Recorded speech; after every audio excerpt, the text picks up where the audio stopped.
government prioritization is crucial. You know you don't have money. You know the economy is broken. You take your time in terms of how many initiatives you can launch, how fast you can go with them, so that you can deal with some of the structural changes you need. You rationalize some agencies and ministries, downsize government a little bit because the wage bill is too high. Yeah? You sequence initiatives, how you would launch them, what scope, how big, because you don't have revenues. 3, you find ways in which you start to put money so you can grow the economy. This economy needs to grow, which means we need to support our private sector. I advocate strongly for a development bank. There are people who want to go into agriculture. To borrow at 25, 27% will not cut it. You were talking about exports. Yes, we need to begin to export higher value products, probably in the next 3-4 years, horticulture, fish, and so on. How do you incentivize that? You need to put money in it, which means some things have to wait. It's going to be painful in the short term, year, 2 years.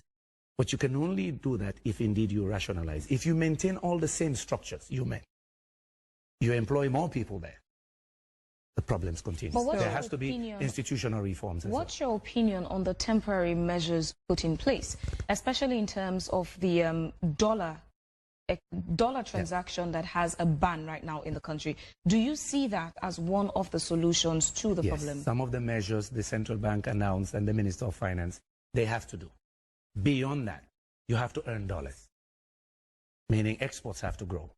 Yeah, we have to find a way to revive the mining sector. The mining sector completely collapsed. In 2014, just doing Ebola, I had to do a presentation here. The late Dawzi Masali organized it for the Chamber of Commerce. I flew in, and I gave them the numbers. We lost $1.5 billion due to Ebola, but our neighboring countries did not lose as much. And part of it, our mining collapsed. Why did the others not collapse? So the way we governed our mining sector then is causing problems today. Now let's put your leadership to a test right now. Holy Had cow. you been the president... Holy cow. Had you been the president now, with what you just said about mining, what decision would you have taken? This now I'm referring to the action that was taken against 2 of the mining companies. What decision would you have taken had you been the president? Lord have mercy.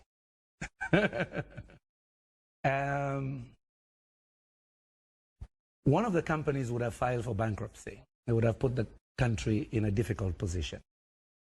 So the government, in a way, acted appropriately to say quickly, we take action before you do. For one of the companies. For one of the companies. The second case, we know there are issues. But I think that action is questionable. I mean, you don't sanction that company for $1 million. $1 million is a drop in the bucket in mining. If there are bigger issues, you say, let's